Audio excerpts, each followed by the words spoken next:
ಇಲ್ಲಿ ಓನರ್ ಅಂತ ಏನಿಲ್ಲ. ಇಲ್ರಿ ನಾನು ಕೆಲಸಗಾರ ಮತ್ ನಾನು ಸ್ಯಾಲ್ರಿ ತಕೋಬೇಕ್ರಿ ಇದ್ರೊಳಗ. ಹೌದಾ? ಮತ್ ಹೌದ್ರಿ. ಈಗ ನಂದು ಸ್ಯಾಲ್ರಿ ತಕೊಳ್ಳಿಲ್ಲ ಅಂದ್ರೆ ನನಗೆ ಇದು ಲಾಸ್ ರೀ. ಓ ಹಂಗೆ ನಿಮ್ದು ಸ್ಯಾಲ್ರಿ ತಕೊಂತೇನ್ರಿ ನಾನು. ಹೌದಾ? ಹ್ಞೂನ್ರಿ.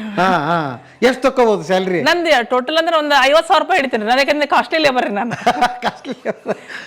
ಮನ್ಯಾಗ ಒಂದೇದು ಒಲಿ ಮ್ಯಾಗ ಹಾಲು ಮೊಸರಿಂದ ಗಡಿಗಿತ್ತಂದ್ರ ನೆಮ್ಮದಿ ಇರ್ತೈತ್ರಿ, ಅಡಿಗೆ ಮನಿ ತಣ್ಣಗಿರ್ತೈತಿ ಅಂದಂಗ್ರಿ.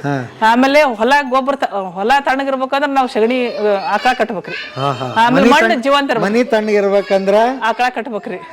ಆಮೇಲೆ ಅದ್ರದ್ದು ಸಗಣಿಗೆ ನಮ್ದು ಹೊಲ ಜೀವಂತವಾಗಿ ಇಟ್ಕೋಬೇಕು, ಮಣ್ಣು ಜೀವಂತ ಇಟ್ಕೋಬೇಕಂದ್ರ ನಮ್ಮ ಆಕಳ ಸಗಣಿ ಬೇಕ್ರಿ. ಇದು ರೈತರ ತಲೆಯಾಗಿರ್ಬೇಕ್ರಿ. ಬರ್ರಿ ಬೀಗ್ರ ಊಟ ಮಾಡೋಣ. ಬಾಳ್ ಮಂದಾಗ್ಲಿ ತಗೋರಿ. ನಿಮ್ ಬಾಯಾರಿಕೆಯಿಂದ ಹಂಗ ಆಗ್ಲೇವಾ? ನಮಸ್ತೆ ಗೆಳೆಯರೇ, ಬದುಕಿನ ಬುತ್ತಿಗೆ ತಮಗೆ ಎಂದಿನಂತೆ ಆಧಾರದ ಸ್ವಾಗತ.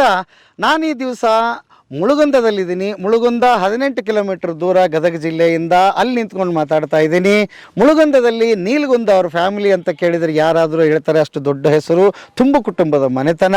ಇಲ್ಲಿ ಒಬ್ಬರು ಯಶಸ್ವಿ ಮಹಿಳೆ ಇದ್ದಾರೆ, ಅವ್ರ ಹೆಸರು ಮಂಗಳ ಅಂಥೇಳಿ. BSc ಅಗ್ರಿಕಲ್ಚರ್ ಓದ್ತಾರೆ. ಅವರಿಗೆ ಬೇಕಾದಷ್ಟು ನೌಕರಿಗಳು ಬಂತು. ನೀವು ನಂಬ್ತೀರಿಲ್ಲ, PSI ಆಗೋದಕ್ಕೆ ಅವ್ರು ರೆಡಿ ಆಗಿದ್ದರು. ಸರ್ಕಾರ ಕಾದು ಕುಳಿತಿತ್ತು, ಬಟ್ ಅವ್ರು ರಿಜೆಕ್ಟ್ ಮಾಡಿದರು. ಹೀಗೆ 108 ಕೆಲಸಗಳು ಸಿಕ್ಕರು. ನಾನು ಕೃಷಿ ಮಾಡ್ತೀನಿ ಅಂತ ಬಂದರು. ಇವತ್ತು ಯಶಸ್ಸಿನ ಮೆಟ್ಟಲೇರಿ ನಿಂತಿದ್ದಾರೆ. ಮುಳುಗುಂದಕ್ಕೆ ಬಂದು ಇವ್ರ ಹೆಸರು ಕೇಳಿದರೆ ಸಾಕು, ಯಾರಾದರೂ ಅವ್ರ ಫಾರ್ಮ್ ತೋರಿಸ್ತಾರೆ. ಇವರು ಒಂದಲ್ಲ, ಇಲ್ಲಿ ಕುರಿ ಸಾಕಾಣಿಕೆ ಮಾಡಿದ್ದಾರೆ, ಕೋಳಿ ಸಾಕಾಣಿಕೆ ಮಾಡಿದ್ದಾರೆ, ಹಸು ಸಾಕಾಣಿಕೆ ಮಾಡಿದ್ದಾರೆ. ಆಮೇಲೆ ಮಿಶ್ರ ತಳಿಗಳನ್ನು ಬೆಳೆದು ಯಶಸ್ವಿಯಾಗಿದ್ದಾರೆ. ಬನ್ನಿ ಆ ಮಹಿಳೆ ಕತೆ ಹೇಳ್ತೀನಿ ನಿಮಗೆ, ಕೊನೆವರೆಗೆ ವಿಡಿಯೋ ನೋಡಿ. ಈ ಯಶಸ್ವಿ ಕೃಷಿ ಮಹಿಳೆಯ ಕತೆಗೆ ತಮಗೆ ಸ್ವಾಗತ ಗೆಳೆಯರೇ.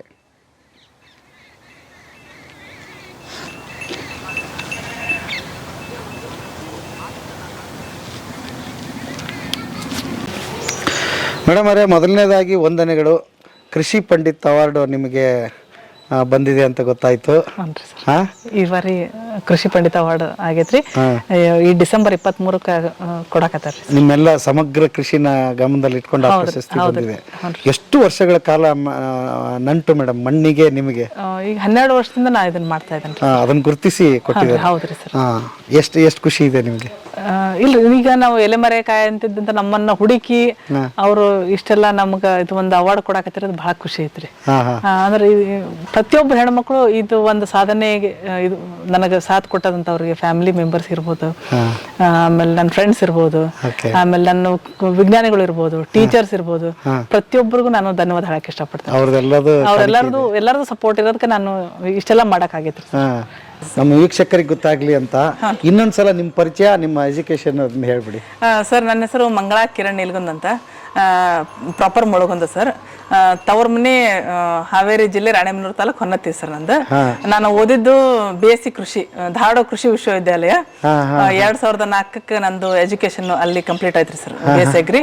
ಆಮೇಲೆ 2005 ನಮ್ದು ಕಿರಣ್ ಅವ್ರ ಜೊತೆಗೆ ವಿವಾಹ ಆಯ್ತು. ಅಲ್ಲಿಂದ ಜರ್ನಿ ಸ್ಟಾರ್ಟ್ ಆಯ್ತು ಸರ್ ನಮ್ದು. ಅಂದ್ರೆ ನೀವು ಕೃಷಿನೇ ಮಾಡ್ಬೇಕು ಅಂತ ಅದನ್ನೇ ಕೋರ್ಸ್ ತಗೊಂಡು ಓದಿದ್ದ ಅಥವಾ ಹೇಗೆ? ಅದು ಇಲ್ಲ ಸರ್, ಅದು ಕೃಷಿನ ಮಾಡ್ಬೇಕಂತ ತಗೊಂಡಿದ್ದಲ್ಲ ಸರ್. ಆಕ್ಚುಲಿ ಅಪ್ಪಾಜಿಗೆ ಮೆಡಿಕಲ್ ಕಳಿಸ್ಬೇಕಂತ ಆಸೆ ಇತ್ತು. ಮೆಡಿಕಲ್ ಸಿಗ್ಲಿಕ್ಕೆ ನನಗ ಕೃಷಿ ಹಾಕಿದ್ರು ಸರ್. ಅನಿವಾರ್ಯವಾಗಿ ಅದಕ್ಕೆ ಹೋಗಿದ್ದು? ಹೌದು ಸರ್, ಹೌದು. ಅವ್ರಿಗೆ ಆಸೆ ಇದ್ದದ ಮೆಡಿಕಲ್ ಕಳಿಸ್ಬೇಕು ಅನ್ನೋದಿತ್ರಿ. ಮಗಳ ಡಾಕ್ಟರ್ ಆಗ್ಬೇಕಾಗಿತ್ತು, ರೈತರಾಗಿದ್ರಿ. ಬಟ್ ನನಗ್ BSc ಕೃಷಿ ಒಳಗ ಸೀಟ್ ಸಿಕ್ತ್ರಿ.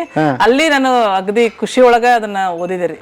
ಯಾಕಂದ್ರೆ ಎಲ್ಲಾ ರಂಗಕ್ಕಿಂತ ಕೃಷಿ ರಂಗ ಅನ್ನೋದು ಬಹಳ ಮುಖ್ಯ ರೀ ಸರ್. ಅದು ಓದ್ತಾ ಹೌದು ಹೌದೌದ್ರಿ ಸರ್. ಕೃಷಿ ಒಳಗ ಅದು ಏನಂತಂದ್ರ ಎಲ್ಲಾನು ಮಾಡ್ಬೋದ್ರಿ, ಬಟ್ ಕೃಷಿ ಮಾಡಕ್ ಆಗಂಗಿಲ್ರಿ. ಆಗಂಗಿಲ್ಲ ಅದು. ಅಂದ್ರೆ ಹೆಂಗಿರ್ತೈತಿ ಅಂದ್ರಿ, ಲ್ಯಾಬ್ ಒಳಗ್ ಮಾಡೋದ ಬೇರೆ ಇರ್ತೀರಿ, ಲ್ಯಾಂಡ್ ಒಳಗ್ ಮಾಡೋದ ಬೇರೆ ಇರ್ತೀರಿ. ನಮ್ದು ಲ್ಯಾಬ್ ಟು ಲ್ಯಾಂಡ್ ತರ್ಬೇಕು ಅನ್ನೋದು ತಲೆಯಾಗ ಬಂತ್ರಿ ಅದು ಅವಾಗ. ಬಹಳ ಡಿಫ್ರೆನ್ಸ್ ಇದೆ ಹಂಗಾರೆ. ಹೌದ್ರಿ. ಎಷ್ಟು ಸರಳವಾಗಿ ಹೇಳಿದ್ರೆ, ಲ್ಯಾಬ್ ಟು ಲ್ಯಾಂಡ್. ಹೌದ್ರಿ. ಈಗ ಏನಂತಂದ್ರೆ, ಈಗ ನಾವು ಓದೋದ ಬೇರೆ ಆಗತ್ರಿ, ಬಟ್ ಇಲ್ಲಿ ಬೆಳೆದ ಬೇರೆ ಆಗತ್ರಿ. ಹಂಗಾದ್ರೆ ಈಗ ರೈತರಿಗಿದ್ದಷ್ಟು ಅನುಭವ ಅಲ್ಲಿ, ಇವ್ರ ಅನುಭವ ಬೇರೆ, ಅಲ್ಲಿ ನೀವು ಓದೋ ಅನುಭವ ಬೇರೆ. ಹೌದ್ರಿ. ಆಕ್ಚುಲಿ ರೈತರು ಏನು ಮಾಡ್ತಾರಲ್ರಿ, ಅದು ಬಹಳ 100% ಅಂತ ಹೇಳ್ತಾನ್ರಿ. ಯಾಕಂದ್ರೆ ಅವ್ರು ಎಷ್ಟು ಅನುಭವ ಇರ್ತಲ್ರಿ, ಅದ್ರದ್ದು ನಮಗ ಬಾ ಅಂದ್ರೆ ಒಂದ್ 10% ಇರ್ತ್ರಿ, ಕಲ್ತಿರ್ತೇವ್ರಿ. ಬಟ್ ನಮಗ ಇಲ್ಲಿ ಫೀಲ್ಡಿನ ಅನುಭವ ಇರಂಗಿಲ್ರಿ. ಅಂದ್ರ ಅದನ್ನ ಕಲ್ತು ಇದನ್ನ ಮಾಡಿದಾಗ ನಮಗ ಅದು ಇದು ಅನ್ಸತ್ರಿ ಸರ್. ಹೌದಾ?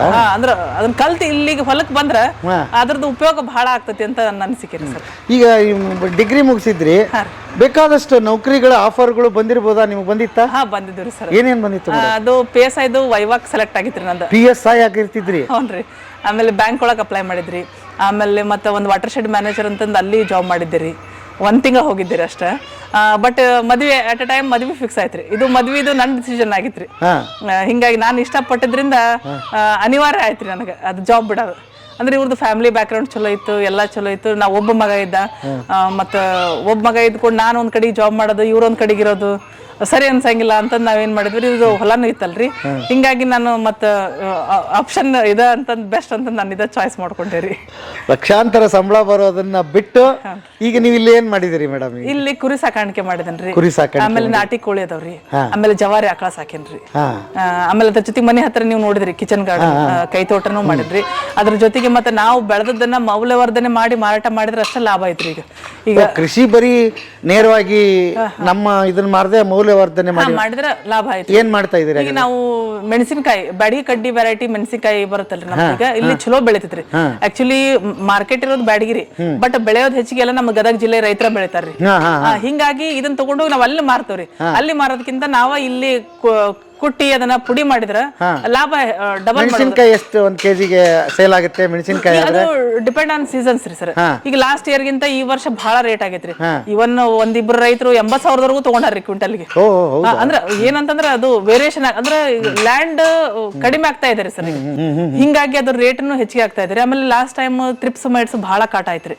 ಹಿಂಗಾಗಿ ಮೆಣಸಿನಕಾಯಿ ಇಳುವರಿನೂ ಕಡಿಮೆ ಆಗೈತ್ರಿ. ಆದ್ರಿಂದ ನಾವೇನ್ ವಿಚಾರ ಮಾಡಿದೆ ಅಂದ್ರೆ, ನಾವು ಮೆಣಸಿನಕಾಯಿ ಬೆಳೆದದನ್ನ ಹಂಗ ಕೊಡೋದಕ್ಕಿಂತ ಮೌಲ್ಯವರ್ಧನೆ ಮಾಡಿದ್ರೆ ನಮ್ಗೆ ಡಬಲ್, ಈಗ ಡಬ್ಲಿಂಗ್ ದ ಫಾರ್ಮರ್ ಇನ್ಕಮ್ ಅಂದ್ರೇನ್ರಿ ಇದರಿ. ನಾವು ಮೌಲ್ಯವರ್ಧನೆ ಮಾಡಿದ್ರೆ ಮಾತ್ರ ಸಾಧ್ಯ ಐತ್ರಿ. ಹಿಂಗಾಗಿ ನಾವು ಅದನ್ನ ಕುಟ್ಟಿ ಪುಡಿ ಮಾಡ್ತೇನ್ರಿ. ಅಂದ್ರೆ ಈಗ ಪಲ್ವರೈಸ್ ಮಾಡೋದಕ್ಕಿಂತ ಕುಟ್ಟಿದ್ರೆ ಅದು ರುಚಿನೂ ಹೆಚ್ಚಿಗೆ ಇರುತ್ತೆ. ಆಮೇಲೆ ಬಹಳ ದಿನ ನಮ್ಗೆ ಕಲರ್ ಹಂಗ ಇರುತ್ತೆ. ಮೆಣಸಿನಕಾಯಿ ಕಲರು ಪುಡಿ ಕಲರ್ ಹೋಗಂಗಿಲ್ರಿ. ಪಲ್ವರೈಸ್ ಏನ್ ಮಾಡ್ತಾರ್ರಿ, ತುಂಬ ಸಮೇತ ಮಾಡ್ತಾರ್ರಿ. ಬಟ್ ನಾವು ಏನ್ ಮಾಡ್ತೇವೆ, ಇದನ್ನ ತುಂಬ ತೆಗಿಸಿ ಡಿಸೀಸ್ದು ಎಲ್ಲ ಸಪ್ರೇಟ್ ಮಾಡಿ, ಬೆಳಗ ಎಲ್ಲ ಸಪ್ರೇಟ್ ಮಾಡಿ ಚಲೋ ಕಾಯಿನ ಕುಟ್ಟಿ ಮಾರ್ತೇವೆ. ಹಿಂಗಾಗಿ ನಮ್ಗೆ ಅದು ಒಳ್ಳೆ ಡಿಮಾಂಡ್ ಬರ್ತಾ ಇದ್ರಿ. ಲಾಸ್ಟ್ ಇಯರ್ಗಿಂತ ಈ ವರ್ಷ ನನಗೆ ಬೇಡಿಕೆನೂ ಹೆಚ್ಚಿಗೆ ಐತ್ರಿ. ಆಮೇಲೆ ಒಳ್ಳೆ ಆಹಾರ ಕೊಟ್ಟು ಅನ್ನೋದೊಂದು ಸಂತೃಪ್ತಿ ಐತ್ರಿ ಸರ್. ಅಂದ್ರೆ ಪ್ರತಿಯೊಬ್ಬ ರೈತ ಈಗ ಮೌಲ್ಯವರ್ಧನೆ ಮಾಡಿ ಮಾಡ್ಬೇಕಾಗಿದೆ. ಹೌದ್ರಿ ಸರ್. ಹೌದು. ನೀವು ಜೋಳ ಮಾರೋ ಬದಲು ಜೋಳದ ಹಿಟ್ಟು ಮಾಡ್ರಿ, ರೊಟ್ಟಿ ಮಾಡ್ರಿ, ಅದು ಲಾಭ ಐತ್ರಿ ಸರ್. ಓಹ್, ಬರೇ ನೇರವಾಗಿ ಜೋಳ ಮಾರಿದ್ರೆ ಲಾಭ ಇಲ್ಲ. ಲಾಭ ಇಲ್ರಿ. ನೋಡ್ರಿ ನಿಮ್ ಕುರಿ ಸಾಕಾಣಿಕೆ ನೋಡೋಣಂತೆ. ಎಷ್ಟು ಕುರಿ ಇದೆ ಮೇಡಮ್ ಇದರಲ್ಲಿ? ಈಗ ಟೋಟಲ್ ನಮ್ದು ಈಗ ಸದ್ಯಕ್ಕೆ ಅಂದ್ರೆ 300 ಐತ್ರಿ. ಮೊನ್ನೆ 50 ಹಳೆ ಮಾರಿದಿನ್ರಿ. 250 ಟೋಟಲ್ ನಮ್ದೆಲ್ಲ ಸೇರ್ರಿ. ಇವನ್ನ ಈಗ ಈ ಕುರಿನ ಆಡ ಇವು? ಇದು ಕುರಿ. ಈಗ ಕುರಿ ಕುರಿನದು ಆ ಕಡೆ ಆಡದವ್ರಿ. ಎರಡು ಬೇರೆ, ಆಡು ಬೇರೆ. ಆಡ್ ಸಾಕಾಣಿಕೆ ಎರಡು ಒಂದೇ ಕಡೆ ಹಾಕಿಲ್ಲ ನೀವು? ಇಲ್ರಿ, ಅಂದ್ರೆ ಆಡ್ ಏನಾಗ್ತೈತ್ರಿ, ಅಲ್ಲೇ ಅದು ಸ್ವಲ್ಪ ಎತ್ತರದೊಳಗೆ ಮೇಯಕ್ ಇಷ್ಟಪಡ್ತೈತ್ರಿ. ಆಡು ಈ ಕುರಿ ಐತಲ್ಲ ಹಿಂಗ ತಲೆ ಬಗ್ಗಿಸಿ ಮೇಯಕ್ ಇದು ಇಷ್ಟಪಡದ್ರಿ. ಹಿಂಗಾಗಿ ಅವ್ ಎರಡು ಬೇರೆ ಬೇರೆ ಹೈಟ್. ಟ್ರೈನಿಂಗ್ ತಗೊಂಡ್ರ ನೀವು? ಹೌದ್ರಿ, ನಾನು ಕೃಷಿ ವಿಜ್ಞಾನ ಕೇಂದ್ರ ಇಲ್ಲಿ ನಮ್ದು ಹುಲ್ಕೋಟೆ ಒಳಗ್ರಿ, ಧಾರವಾಡದೊಳಗ, ಹಿಂಗ 2-3 ಕಡೆ ನಾನು ಇವನ್ KMF ನೊಳಗೂ ತಗೊಂಡಿದ್ದೆ. ಎಲ್ಲೆಲ್ಲಿ ನಿಮ್ಗೆ ಜ್ಞಾನೋದಯ ಬೇಕು ಅವನ್ನೆಲ್ಲ ತಗೊಂಡ್ ರೆಡಿಯಾಗಿ ಮಾಡಿದ್ರಿ. ಆಮೇಲೆ ಏನಂದ್ರಿ, ನಾವು ಡೈರೆಕ್ಟ್ ಆಗಿ ಹಂಗ ಬರೋದಕ್ಕಿಂತ ಅದನ್ನ ಟೆಕ್ನಿಕಲ್ ಆಗಿ ತಿಳ್ಕೊಂಡ್ ಬಂದ್ರೆ ನಮ್ಗೆ ಲಾಸ್ ಕಡಿಮೆ ರೀ. ಈಗ ಡಿಸೀಸ್ ಡಯಾಗ್ನೋಸ್ ಮಾಡೋದಾಗಿರ್ಬೋದು, ಅದ್ರದ್ದು ವ್ಯಾಕ್ಸಿನ್ ಮಾಡೋದಾಗಿರ್ಬೋದು, ಆಮೇಲೆ ಅದಕ್ಕೆ ಪ್ರತಿಯೊಂದಕ್ಕೂ ಔಷಧ ಹಾಕಿರ್ಬೋದು, ಅದ್ರದ್ದು ನಿರ್ವಹಣೆ, ಆಮೇಲೆ ಸ್ವಚ್ಛತಾ, ಪ್ರತಿಯೊಂದು ನಾವು ತಿಳ್ಕೊಂಡ ಬರ್ಬೇಕ್ರಿ. ಈಗ ತಿಳ್ಕೊಳಾರ್ದಂಗೆ ಬಂದ್ವಿ ಅಂದ್ರೆ ನಾವ್ ಏನಾಗ್ಬಿಡತ್ರಿ, ನಾವು ಫೇಲ್ ಆಗ್ಬಿಡ್ತೇವ್ರಿ. ಆಮೇಲೆ ಪ್ರತಿಯೊಂದು ಕೂಡ ಈಗ ನಮ್ಗೆ ಬಹಳ ಮರಿ ಇರ್ತಾವ, ಇಷ್ಟು ಕೂಡ ಡಾಕ್ಟರ್ ಕರೆದ ಆಗಂಗಿಲ್ರಿ. ಈಗೆಲ್ಲ 300 ಬಂದ್ ನೀವು ವ್ಯಾಕ್ಸಿನ್ ಮಾಡ್ರಂದ್ರ ಪಾಪ ಅವ್ರಿಗೆ ಕಷ್ಟ ಆಗತ್ರಿ. ಅಂದ್ರೆ ಡಾಕ್ಟರ್ ಹಾಕಿರದ ಬಂದ್ 5-6 ಹಳ್ಳಿಗೆ ಒಬ್ರನ್ನ ಹಾಕಿರ್ತಾರ್ರಿ. ಬಂದ್ ನಮ್ ಫಾರ್ಮ್ನಾಗ 2-3 ತಾಸು ಕುಂದ್ರಂದ್ರ ಆಗಂಗಿಲ್ರಿ. ಹಿಂಗಾಗಿ ನಾವ ಇಂಜೆಕ್ಷನ್ ಮಾಡ್ತೇವ್ರಿ, ವ್ಯಾಕ್ಸಿನ್ ನಾವ್ ಮಾಡ್ತೇವ್ರಿ. ಆದ್ರೆ ಡಾಕ್ಟರ್ ಸಲಹೆ ಮೇರೆಗ್ರಿ. ನಮ್ಗೆ ಇಲ್ಲಿ ವೈದ್ಯಕೀಯ ಇದ್ರೊಳಗ ನಮ್ಗೆ ವೆಟರ್ನರಿ ಡಾಕ್ಟರ್ಸ್ ಬಹಳ ಚಲೋ ಇದು ಮಾಡ್ತಾರ್ರಿ. ಪ್ರತಿಯೊಂದಕ್ಕಂದ್ರ ನಮ್ಗೆ ಇಂಜೆಕ್ಷನ್ಗೆ ಆಗಿರ್ಬೋದು, ಔಷಧ ಯಾವ್ದು ಮಾಡ್ಬೇಕಮ್ಮ, ಯಾವ್ದು ಹಾಕ್ಬೇಕು, ನಿಮ್ಗೆ ನೆಕ್ಸ್ಟ್ ವ್ಯಾಕ್ಸಿನೇಷನ್ ಯಾವ್ದೈತಿ, ಇದೆಲ್ಲ ನಮ್ಗೆ ಗೈಡ್ ಮಾಡ್ತಿರ್ತಾರೆ. ಆ ಪ್ರಕಾರ ನಾವ್ ಇಲ್ಲಿ ಮಾಡ್ತೇವ್ರಿ ಸರ್. ನಾವ್ ಮೊದ್ಲು ಟಗರ್ ಸಾಕಾಣಿಕೆ ಅಷ್ಟ ಮಾಡ್ತಿದ್ರಿ. 30 ಟಗರಿಂದ ಸಾಕಾಣಿಕೆ. ಅಂದ್ರೆ ಇಲ್ಲಿ ನಾವು ಶೆಡ್ ಹಾಕಿರಲ್ರಿ ಸ್ಟಾರ್ಟಿಂಗ್. ನಾನು ಎಲ್ಲರಿಗೂ ತರರಿಗೆ ಫಸ್ಟ್ ಅದನ್ನ ಹೇಳ್ತಾರ್ರಿ, ದೊಡ್ಡಕ್ ನೀವು ಹೈ ಇನ್ವೆಸ್ಟ್ಮೆಂಟ್ ಮಾಡ್ಬೇಡ್ರಿ. ಯಾಕಂದ್ರೆ ಮೊದ್ಲು ಅಲ್ಲೇ 30 ಟಗರ್ ಮನೆ ಹತ್ರನ, ಅಂದ್ರೆ ಜಸ್ಟ್ ಒಂದ್ ತಂತಿ ಬೇಲಿ ಕಂಬ ಮತ್ತೆ ಶೇಡ್ ನೆಟ್ಟು ಆಮೇಲೆ ಡ್ರಮ್ ಕೊರದು ಬಾನಿ ಅವೆಲ್ಲ ಈ ತರ ಮಾಡ್ಕೊಂಡು ನಾವ್ ಅಲ್ಲಿ ಚಲೋ ಮಾಡಿದ್ವಿ ಮೊದ್ಲು ಮನೆ ಹತ್ರ. ಅಂದ್ರ ಅವ್ನ್ ತಂದ ಹಾವೇರಿ ಮಾರ್ಕೆಟ್ನಾಗ ಮೊದ್ಲು ತಂದಿದ್ರಿ ನಾವು ಫಸ್ಟ್ ಸಣ್ಣ ಇದ್ದಾಗ ತಂದಿದ್ರ? ಸಣ್ಣ ಇದ್ದಾಗ 3 ತಿಂಗಳದು ಮರಿ ತಂದಿದ್ವಿ ನಾವು. ಅವು ದೊಡ್ಡ ಎಷ್ಟು ವರ್ಷ ಬೆಳೆಸಬೇಕು? ಅವ್ನು ಒಂದ್ 2-3 ತಿಂಗಳು ಸಾಕಿದ್ವಿ ನಾವು. ಅವ್ನ್ ತಿರುಗಿ ಮಾರಾಕ್ ಕೊಡಕ್ ಹೋದ್ವಲ್ರಿ, ಅಲ್ಲೇ ನಮ್ಗೆ ಸ್ವಲ್ಪ ಮಾರ್ಕೆಟ್ ಪ್ರಾಬ್ಲಮ್ ಅವಾಗ ಆಗಿದ್ರಿ. ಏನಾಯ್ತದ? ಅಂದ್ರ ನಾವ್ ತಂದದ ರೇಟಿಗೆ ಒಂದ್ 300 ರೂಪಾಯಿ 400 ರೂಪಾಯಿ ಡಿಫ್ರೆನ್ಸ್ ಅಷ್ಟ ಕೇಳಿದ್ರಿ ಅವ್ರು. ಅದು ನಮ್ಗೆ ಲಾಸ್ ಆಕೈತ್ರಿ. ನಾವ್ ಖರ್ಚು ಮಾಡಿದ್ದೆಲ್ಲ ನೋಡಿದ್ರ ಅದು ನಮಗ ವರ್ಕೌಟ್ ಆಗ್ಲಿಲ್ರಿ. ಅದಕ್ಕೆ ನಾವು ಮರಿ ವಾಪಸ್ ತರಿಸ್ಬಿಟ್ರಿ ಅವ್ರು, ಮಾರ್ಲೇ ಇಲ್ರಿ ಅಲ್ಲಿ. ತಿರ್ಗಾ ಮನಿ ಏನ್ ಮಾಡಿದ್ರಿ, ಮನಿ ಹಿಂದಿತ್ರಿ, ಅದನ್ನ ನೆಕ್ಸ್ಟ್ ಮನಿ ಮುಂದೆ ನಮ್ದು ಗೋಡನ್ ಐತ್ರಿ, ಹತ್ತಿದ ಜೀನ್ ಅದೆಲ್ಲ ಐತ್ರಿ. ಅದ್ರ ಮುಂದೆ ಏನ್ ಮಾಡಿದಿರಿ, ಅದನ್ನ ಶಿಫ್ಟ್ ಮಾಡಿದ್ರಿ. ಮತ್ತೆ ಶಿಫ್ಟ್ ಮಾಡಿದಾಗ ಅದು ಅಲ್ಲೇ ಬರೋರು ಹೋಗೋರು ಗಿರಾಕಿ ನೋಡಿದ್ರು, ಇವ್ರು ಸಾಕಾಣಿಕೆ ಮಾಡಕತ್ತಾರ ಅಂತ ಗೊತ್ತಾಗಿ ನಮ್ಗ ಅಲ್ಲಿ ಮರಿ ಮಾರ್ಕೆಟ್ ಚಲೋ ಆತ್ರಿ ನಮ್ಗೆ. ಬಟ್ ಅಲ್ಲಿ ನಾವು ಏನು ಒಂದ್ ಎಡವಿದ್ದೆ ಅಂದ್ರೆ, ನಾನು ಟ್ರೈನಿಂಗ್ ಇದಾದ್ಮೇಲೆ ತಗೊಂಡ್ರಿ ನಾನು. ಅಂದ್ರ ಮೊದ್ಲು ಟ್ರೈನಿಂಗ್ ತಗೊಂಡ್ರಿಲ್ರಿ. ಅವಾಗ ಗೊತ್ತಾಯ್ತು ನಿಮಗೆ ಪ್ರಾಬ್ಲಮ್ ಬಂದ್ಮೇಲೆ ಏನೋ ಬೇಕಾಗಿತ್ತು ಅಂತ. ಅಂದ್ರ ಅವಾಗ ಏನಾಯ್ತಂದ್ರ ನಮ್ಗ ಮರಿ ಸಾಕಾಣಿಕೆ ಮಾಡೋ ಹೊತ್ನಾಗ ಸ್ವಲ್ಪ ಡಿಸೀಸ್, ಒಂದ್ 10 ಮರಿ ತಂದ್ರೆ ಒಂದ್ ಮರಿ ಆರಾಮಿಲ್ದಂಗ ಸತ್ ಬಿಡೋದು, ಹಿಂಗ ಆಕತ್ತಿದ್ರಿ. ಅವಾಗ ನಾನು ನಮ್ಮ ಯಜಮಾನ್ರು ನಾನು ಕೂಡ ಹುಲ್ಕೋಟಿಗೆ ಟ್ರೈನಿಂಗ್ ತಗೊಂಡ್ರಿ. ಅಲ್ಲಿ ನಮಗ ಇಂಜೆಕ್ಷನ್ ಆಗಿರ್ಬೋದು, ಡಯಾಗ್ನೋಸ್ ಡಾಕ್ಟರ್ ಮುರುಗೋಡ್ ಅಂತಂದ ಅವರು ಚೆನ್ನಾಗಿ ಇದು ಮಾಡ್ತಾರೆ, ಅವರೆಲ್ಲ ಟ್ರೈನಿಂಗ್ ಕೊಟ್ರು. ಆಮೇಲೆ ಅದು ಒಂದು ಉಪಯೋಗ ಆಯ್ತ್ರಿ. ಆಮೇಲೆ ಚಲೋ ಇದ್ದು ಫಾರ್ಮರ್ಗೆ ಹೋದ್ವಿ ನಾವು. ಹಿಂಗ ಕುರಿ ಸಾಕಾಣಿಕೆ ಮಾಡಿದವ್ರ ಫಾರ್ಮ್ಗೆಲ್ಲ ಹೋಗಿ ನೋಡಿ ಬಂದಾಗ ಸ್ವಲ್ಪ ಅದ್ರ ನಮ್ಮ ಅನುಭವ ಹೆಚ್ಚಿಗೆ ಆಯ್ತ್ರಿ. ಅವಾಗ ನಾವು ಮತ್ತೆ ಅದನ್ನ ತರೋದು ಹಿಂಗ ಮಾರೋದು ಮಾಡ್ತಿದ್ರಿ. ಒಂದು 3 ವರ್ಷ ತನಕ ನಾವು ಟಗರ್ ತರೋದು ಮಾರೋದು ಅಂದ್ರೆ 30, 70, 80, 100, 150 ಮಟನ್ ಮನೆ ಹತ್ರನ ಟಗರ್ ಸಾಕಾಣಿಕೆ ಮಾಡ್ತಿದ್ರಿ. ಅದಾದ್ಮೇಲೆ ನಾನು ಇಲ್ಲೇ ಶಿಫ್ಟ್ ಮಾಡಿದ್ರಿ. ಈಗ ಒಂದು ಮರಿ ನೀವು ಟಗರ್ ಏನ್ ತರ್ತೀರಿ, ಅದು ದೊಡ್ಡದಾದ್ಮೇಲೆ ಸೇಲ್ ಮಾಡ್ತೀರಾ ಅದನ್ನ? ಹೌದ್ರಿ. ಈಗ ಎಷ್ಟು ದಿವಸ ಅದನ್ನ? ಮೊದ್ಲು ನಾವು ಟಗರ್ ತಂದು 3 ತಿಂಗಳು ತಂದು 6-7 ತಿಂಗಳಿಗೆ ಮಾರ್ತಿದ್ರಿ. ಬಟ್ ಈಗ ನಾವೇನ್ ಮಾಡೇವ್ರಿ, ಹೊರಗಡೆ ಮರಿ ಡಿಸೀಸ್ ಸಿಗಾಕತ್ತಿದ್ವು, ಚಲೋ ಮರಿ ಸಿಕ್ತಿದ್ರಿಲ್ಲ. ಹಿಂಗೆ ನಾವ ಹೆಣ್ಗುರಿ ಹಾಕೊಂಡಿವ್ರಿ. ಮೊದ್ಲು ಒಂದು 50 ತಗೊಂಬಂದಿದ್ರಿ ಫಸ್ಟ್. ಅದ್ ತಗೊಂಬಂದ್ ಅದ್ರಾಗ ಮಲ್ಟಿಪ್ಲಿಕೇಶನ್ ಮಾಡ್ಕೊಂತ ಅದನ್ನ ಹೆಣ್ಗುರಿ ನಾವು ಹಿಂಡಿಗೆ ಬಿಡ್ಕೊಳ್ಳೋದು, ಟಗರ್ ಅಷ್ಟ ಮಾರಾಟ ಮಾಡ್ತಿದ್ವಿ. ಈಗ ಹಿಂಗ ನಮ್ದು 200 ಚಿಲ್ಲರ್ವರೆಗೂ ನಮ್ಗ ಹೆಣ್ಗುರಿ ಆಗ್ಯಾವ್ರಿ. ಈಗ ಅಂದ್ರೆ 300 ಆಗಿರ್ತಾವ್ರಿ, ಒಂದ್ 50 ಕೊಟ್ಟು ಬಿಡ್ತಾವ್ರಿ. ಅಂದ್ರೆ ಹಳೆವಾದಂಗ ಒಂದು ಅವನು ಬ್ಯಾಚ್ ಮುಗಿಸ್ಬಿಡ್ತಾವ್ರಿ, ಕೊಟ್ಟು ಮಾರಾಟ ಮಾಡ್ಬಿಡ್ತಾವ್ರಿ. ಅಂದ್ರೆ ಮತ್ತೆ ನೆಕ್ಸ್ಟ್ ಕಟ್ಕೊಳ್ಳೋ ಅಷ್ಟೇ ಇಟ್ಕೊಂತವ್ರಿ ನಾವು. ಆಮೇಲೆ ಟಗರ್ನು ಅಷ್ಟೇ ರೀ, ಟಗರಿಂದ 3 ತಿಂಗಳವರೆಗೂ ತಾಯಿ ಹತ್ರ ಇಟ್ಕೊಂತವ್ರಿ. 3 ತಿಂಗಳ ನಂತರ ಏನಂತಲ್ಲ ಅವ್ನು ಬೆಳೆಸಿ ಗಿರಾಕಿ ಹೆಂಗ್ ಬರ್ತಾವಲ್ಲ ಹಂಗಂಗ ನಮ್ಗ ಕೊಟ್ಕೊಂತ ಇರ್ತಾವ್ರಿ. ಎಷ್ಟು ಬೆಲೆ ಇದೆ ರೀ ಟಗರ್ಗೆ ಈಗ ನಾವೊಂದು ವೇಟ್ ಪ್ರಕಾರನು ಕೊಡ್ತೇವ್ರಿ, ಆಮೇಲೆ ಪೀಸ್ ಲೆಕ್ಕನು ಕೊಡ್ತೇವ್ರಿ. ನಾನ್ ಇವತ್ತು ಪ್ರೆಸೆಂಟ್ ಇವತ್ತಿನ ರೇಟ್ ಅಂತಂದ್ರೆ 420, 430 ರೀ ಕೆಜಿಗೆ. ಬಟ್ ಅದು ಚೇಂಜ್ ಆಗ್ತಾನೆ ಇರುತ್ತೆ ಅಂದ್ರೆ ಸೀಸನ್ ವೈಸ್ ಗೆ. ದೇವ್ರಿಗೆ ಬಂದಾಗ ಎಷ್ಟು ಕೆಜಿ ಬರುತ್ತೆ ಅಂದ್ರೆ ಈಗ ವರ್ಷದೆಲ್ಲ 45 ಮೇಲೆ 60 ಒಳಗೆ ಬರ್ತಾವ್ರಿ ಯೂಶಲಿ. ನಮ್ದು ಈ ಇದಕ್ಕ ಅಂದ್ರೆ ಡೆಕ್ನಿ ಮತ್ತೆ ಎಳಗ ವೆರೈಟಿ ಇರೋದ್ರಿಂದ 45 ಕೆಜಿ 50 ಕೆಜಿ ವರೆಗೂ ಬರ್ತಾವ್ರಿ. ಆಮೇಲೆ ಸಣ್ಣ ಮರಿ ಆದ್ರ ಅದು 25 ಕೆಜಿ ಇದ್ದು ಮಾರಾಟ ಮಾಡ್ತಾವ್ರಿ. 25 ಕೆಜಿ ಒಳಗಿದ್ದು ಪೀಸ್ ಲೆಕ್ಕ ಕೊಡ್ತಾವ್ರಿ ನಾವು. ಅವ್ನ ಹೆಂಗ್ ಕೊಡ್ತೀರಿ? 6,500 7,000 ಪೀಸ್ ಲೆಕ್ಕ ಅಂದ್ರೆ ಆ ಟೈಪ್ ಕೊಡ್ತಾವ್ರಿ. Okay okay. ಹಿಂಗ ನಿಮ್ಗೆ ವಾರ ಹಂಗ ಬೆಳಿ ಬರುತ್ತಾ ಅಥವಾ ಕಂಟಿನ್ಯೂ ಇರುತ್ತೆ ನಮಗೆ? ಕಂಟಿನ್ಯೂ ನಮ್ಗೆ ರೆಗ್ಯುಲರ್ ಕಸ್ಟಮರ್ಸ್ ಅದಾರ. ಹಿಂಗ ಬ್ಯಾಚ್ ವೈಸ್ 20 ಮಾರಿಂದ ಹಂಗಿಲ್ರಿ ನಮ್ಗೆ. ಇವತ್ತಿಗೆ ಮರಿ ಇಳದತ್ತು, ಇನ್ನು 3 ತಿಂಗಳಿಗೆ ಅದನ್ನ ನಾವು ಅಂದ್ರೆ ಸೇಲ್ ಅಂದ್ರೆ ರೆಡಿ ಅಂದಂಗ್ರಿ. ತಾಯಿಯವ್ರ ಹತ್ರ ಇದ್ದು 3 ತಿಂಗಳ ನಂತರ ಮತ್ತೆ ಆ ಕಡೆ ಶೆಡ್ಡಿಗೆ ಶಿಫ್ಟ್ ಮಾಡ್ತೇನ್ರಿ. ಅಂದ್ರೆ ಮಾರ್ಕೆಟಿಂಗ್ ರೆಡಿ ಆಗೈತೆ ಅಂದಂಗ್ರಿ. 3 ತಿಂಗಳ ಮೇಲ್ಪಟ್ರೆ ನಾನು ಮರಿ ಕೊಡಾಕ್ ಚಲೋ ಮಾಡ್ತೇನ್ರಿ. ಅಂದ್ರೆ ಅವು ಮಾರಿದ್ವು ಸರಿ ಹೋಗ್ತು, ಇಲ್ಲಾಂದ್ರೆ 6 ತಿಂಗಳು ಹೋದ್ರೆ 6 ತಿಂಗಳು ಮಾರ್ತೇನ್ರಿ. ವರ್ಷದ ಮಟನ ಇಟ್ಕೊಂತೇನ್ರಿ. ಇವನ್ ದೇವ್ರಿಗೆ ಮಾಡ್ರೆ ವರ್ಷಕ್ಕೆ ಹೋಯ್ತಾರ್ರಿ. ಒಂದ್ 15-20 ಮರಿ ನಾನು ದೇವ್ರಿಗೆ ಮಾಡಾಕು ಇಟ್ಟಿರ್ತೇನ್ರಿ. ಸುಮಾರು ಒಂದ್ 20 ಅಂತರೂ ನಾವು ದೇವ್ರಿಗೆ ಅಂತಾನೆ ಇಟ್ಟಿರ್ತೇನೆ. ಈಗ ನಮ್ಮ ವೀಕ್ಷಕರಿಗೆ ಕ್ಲಿಯರ್ ಆಗಂಗ್ ಒಂದ್ ಹೇಳ್ಬಿಡೋಣ. ಎಷ್ಟು ಬಂಡವಾಳ ಹಾಕಿದ್ರೆ ತಿಂಗಳಿಗೆ ಅಥವಾ ಆದಾಯ ಅಥವಾ ವರ್ಷಕ್ಕೆ ಅದು ತಿಂಗಳಿಗೆ ಎಷ್ಟು ಅವ್ರಿಗೆ ಇನ್ಕಮ್ ಬರುತ್ತೆ ಅಂತ? ಈಗ ನೋಡ್ರಿ ಏನಿರುತ್ತೆ ಅಂದ್ರೆ ಕೆಲವೊಬ್ಬರಿಗೆ ಇವತ್ತು ನಾನು 50,000 ರೂಪಾಯಿ ಬಂಡವಾಳ ಹಾಕಿದ್ರೆ ಅದು 1 ಲಕ್ಷ ರೂಪಾಯಿ ಬರುತ್ತೆ ಅಂತ ತಲೆಯಾಗ ಇಟ್ಕೊಂಡಿರ್ತಾರೆ. ಬಟ್ ಅದು ಇಲ್ಲಿ ರಿಯಾಲಿಟಿನ ಬೇರೆ ಇರ್ತೈತ್ರಿ. ಅಂದ್ರೆ ಈಗ ಏನಂತಂದ್ರೆ ಅವ್ರ ಏನ್ ಮಾಡ್ತಾರ್ರಿ, 7,000 ರೂಪಾಯಿ 6,000 ರೂಪಾಯಿ ಮರಿ ತಂದೆ ಅಂದ್ರೆ ಅದನ್ನ 25,000 ಮಾರಾಟ ಮಾಡ್ಬೋದು. ಒಂದು 5-6 ಸಾವಿರ ರೂಪಾಯಿ ಖರ್ಚು ಮಾಡಿದೆ, ಎಲ್ಲಾ ತೆಗೆದ್ರು 15,000 ಹೋದ್ರು ನಾನು ಇನ್ನೊಂದ್ 10,000 ಉಳಿಸ್ಬೋದು ಅನ್ನೋ ತಲೆಯಾಗಿರ್ತೀರಿ. ಬಟ್ ಇಲ್ಲದ ರಿಯಾಲಿಟಿ ಬೇರೆ ಇರ್ತೀರಿ. ಸಪೋಸ್ ನಾವು ಈಗ ಒಂದ್ 50 ಮರಿ ಒಳಗ 1 ಮರಿ ಸತ್ತು ಅಂದ್ರ 2 ಮರಿ ಸತ್ತು ಅಂದ್ರ ಅದು ನಮ್ಮ ಲೆಕ್ಕಕ್ಕೆ ಇರಂಗಿಲ್ರಿ, ಅಲ್ಲಿ ಲಾಸ್ ರೀ ಅದು. ಅಂದ್ರೆ ಮಿನಿಮಮ್ ನಮಗ್ 100ಕ್ಕೆ 3 ಮರಿ ಸತ್ರ ನಮಗ್ ಲಾಸ್ ಅಲ್ರಿ. ಬಟ್ 6-7 ಮರಿ ಸತ್ರ ನಮಗ್ ಲಾಸ್ ರೀ ಅದು. ಲಾಭ ಎಲ್ಲ ಅಲ್ಲಿ ಹೋಗ್ಬಿಡತ್ರಿ ಅದು. ಅದನ್ನ ನಾವು ಕನ್ಸಿಡರ್ ಮಾಡಕ್ ಆಗಂಗಿಲ್ರಿ. ಅವಾಗ ನಮ್ ಲಾಭ ಐತೆ ಅಂತ ಹೇಳಕ ಬರಂಗಿಲ್ರಿ. ಬಟ್ ಇದು ಏನೈತೆ ಅಂದ್ರೆ ಅದ್ರ ಡೆತ್ ರೇಟ್ ಇಲ್ದಂಗ್ ನೋಡ್ಕೋಬೇಕ್ರಿ ನಾವು. ಡೆತ್ ರೇಟ್ ಇಲ್ದಂಗ್ ನೋಡ್ಕೊಂಡ್ವಿ ಅಂದ್ರೆ ನಮಗ್ ಪೂರ್ತಿ ಲಾಭ ರೀ. ಅದೇನ್ ಮೊದ್ಲು ಕ್ಯಾಲ್ಕುಲೇಷನ್ ಮಾಡಿದಲ್ರಿ, ಆ ಲಾಭ ಸಿಗುತ್ರಿ ನಮಗ್. ಇಲ್ಲಾಂದ್ರೆ ನಮ್ಗೆ ಅದು ಲಾಭನ ಸಿಗಂಗಿಲ್ರಿ. ನಮಗೂ ನಮ್ಮ ಹೊಟ್ಟಿಗೆ ನಮ್ಮೊಂದು ಲೇಬರ್ಸ್ಗೆ ಇಷ್ಟ ಕರೆಕ್ಟ್ ಹಾಕೊಂಡು ಹೋಗತ್ರಿ. ಈಗ ನಿಮ್ದ್ರಲ್ಲಿ ಅದು ಹೆಚ್ಚು ಕಡಿಮೆ 0 ಬಂದಿದ್ಯಾ? ಇಲ್ರಿ, ನಮಗ್ 100ಕ್ಕೆ 2-3 ಹೋಗ್ತಾವ್ರಿ. 2-3 ಹೋಗ್ತಾವ. ಇಷ್ಟೆಲ್ಲ ನೀವು ಮಾಡಿದ್ರು ಕೂಡ ಯಾಕಂತಂದ್ರೆ ನಾವು ಮರಿನ 2 ಪದ್ಧತಿ ಒಳಗೆ ಮೇಯಿಸ್ತೇವ್ರಿ. ಈಗ ಸಪೋಸ್ ನಾವು ಶೆಡ್ಡಿನೊಳಗ ಮೇಯಿಸಿದ್ವಿ ಅಂದ್ರೆ ಏನಾಗತ್ತೀರಿ, ಡೆತ್ ರೇಟ್ 0 ಮಾಡ್ಕೋಬಹುದ್ರಿ. ಯಾಕಂತಂದ್ರೆ ನಾವ ಇಲ್ಲೇ ಫುಡ್ ಹಾಕ್ತಾವ್ರಿ, ನಾವ ನೀರ್ ಕೊಡ್ತೇವಿ, ನಾವ ಔಷಧ ಎಲ್ಲಾನು ನಾವ ಮಾಡೋದ್ರಿಂದ ಇಲ್ಲ ನಮ್ದು ನಿಗಾ ಒಳಗ ಇರ್ತೈತ್ರಿ ಇದು. ಅಂದ್ರೆ ನಾವು ಪೂರ್ತಿ ಇದನ್ನ ಮಾಡ್ಕೋಬಹುದು. ಬಟ್ ನಾವ್ ಇಲ್ಲೇ ಮರಿನ ಹೊರಗೆ ಕಳಿಸ್ತೇನ್ರಿ, ಹೆಣಗುರಿನ ಹೊರಗಡೆ ಮೇಯಕ್ ಕಳಿಸ್ತೇನ್ರಿ. ಅಲ್ಲಿ ನಮ್ಗೆ ಯಾವ ಫುಡ್ ತಿಂದಿರ್ತೈತೋ, ಎಲ್ಲಿ ನೀರ್ ಕುಡಿರ್ತೈತೋ ಅದು ಗೊತ್ತಾಗಂಗಿಲ್ರಿ. ಬಾಳ ನಾನು ವ್ಯಾಕ್ಸಿನೇಷನ್ ಮಾಡ್ತೇನ್ರಿ. ಸಾಯಂಕಾಲ ಬಂದ್ಮೇಲೆ ಅವಕ್ಕ ಏನಾದ್ರು ನೋವು ಆದ್ರ, ಅವಕ್ಕ ಸಂಡಸ್ ಆದ್ರ, ನೆಗಡಿ ಜಡ್ಡ ಆದ್ರ ನಾನು ಅದಕ್ಕೆ ಟ್ರೀಟ್ಮೆಂಟ್ ಕೊಡ್ತೇನ್ರಿ. ಬಟ್ ಅಲ್ಲಿ ಹೊರಗೆ ಯಾವ ಕಸ ತಿಂದತೋ, ಯಾವ ವಿಡಿ ಸೈಡ್ ತಿಂದತೋ ಅದು ನನಗೆ ಗೊತ್ತಾಗಂಗಿಲ್ರಿ. ಅಂತ ಟೈಮ್ ನಮ್ಗೆ 1-2 ಮರಿ ಹೋಗ್ಬಿಡ್ತಾವ್ರಿ. ಆ ಡೆತ್ ರೇಟ್ ನಮಗ್ ಕಂಟ್ರೋಲ್ ಮಾಡಕ್ ಆಗಂಗಿಲ್ರಿ. ಹೊರಗಡೆ ಮೇಸೋದು ಇದೊಂದು ನಮಗ ಅನಾನುಕೂಲ. ಅಂದ್ರೆ ಪ್ರತಿ ಕುರಿ ಆಡಿನ ಮೇಲೆ ನಿಮ್ದು ಇದು ಇರುತ್ತಾ? ಪ್ರತಿ ಒಂದ್ರ ಮೇಲೆ ನಾವು ಬಂದ ಮೇಲೆ ಸಾಯಂಕಾಲ ಅವ್ನು ನೋಡ್ಕೊಂಡು ಅದಕ್ಕೆ ಏನಾಗೈತಿ, ಔಷಧ ಅದ್ ಹಾಕ್ಬೇಕು, ಅದೆಲ್ಲ ನಾನು ಕಂಪಲ್ಸರಿ ಡೈಲಿ ಮಾಡಬೇಕ್ರಿ. ಅದನ್ನ ಯಾಕೆ ಹೊರಗಡೆ ಬಿಡ್ತೀರಿ? ನೀವೇ ಹೇಳಿದ್ರಿ ಇಲ್ಲಿ ಇಟ್ಕೊಂಡ್ರೆ 0 ಡೆತ್ ರೇಟ್. ಬಟ್ ಇಲ್ಲಿ ಏನೈತಿ ಅಂದ್ರೆ ನಮ್ಗ ಇಷ್ಟನ್ನು ನಾವು ಮರಿ, ಈಗ ಸಪೋಸ್ ನಾವು 300 ಮರಿನ ಮಾಡಿದ್ರ ನಾನು ಮತ್ತೆ ಒಂದು 25-30 ಎಕರೆ ಮತ್ತೆ ಹೊಲ ಹೆಚ್ಚಿಗೆ ಮಾಡ್ಬೇಕೈತಿ. ಹೊಟ್ಟಿನ ಸಲುವಾಗಿರಿ, ಅದಕ್ಕೆ ನುಚ್ಚಬೇಕ್ರಿ. ಇದೆಲ್ಲ ನಮಗ್ ಹೊರಗಡೆ ಹೋಗಿ ಬಂದ್ರೆ ಇದು ಯಾವ್ದು ಇರಂಗಿಲ್ರಿ. ಆಳಕ್ ಏನ್ ಮೇಸಾಕ್ ಖರ್ಚು ಇರ್ತಲ್ರಿ, ಅದಿಷ್ಟ ಖರ್ಚು ಬರುತ್ತ್ರಿ. ಬಟ್ ಅದ್ರೊಳಗೆ ನಾವು ಪೂರ್ತಿ ನಿಗಾ ವಹಿಸಿ ಆ ಡೆತ್ ರೇಟ್ ಅನ್ನು ಕಡಿಮೆ ಮಾಡ್ಕೋಬಹುದ್ರಿ ಹೊರಗಡೆ ಮೇಯಿಸಿನು. ಅದು ನಮ್ಗೆ ಇದು ಒಂದು ಪ್ಲಸ್ ಪಾಯಿಂಟ್ ಇಟ್ಕೊಂಡು ನಾವು ಮೇವನ್ನು ಉಳಿಸೋ ಸಲುವಾಗಿ ಹಾಕಿರ್ಬೋದು.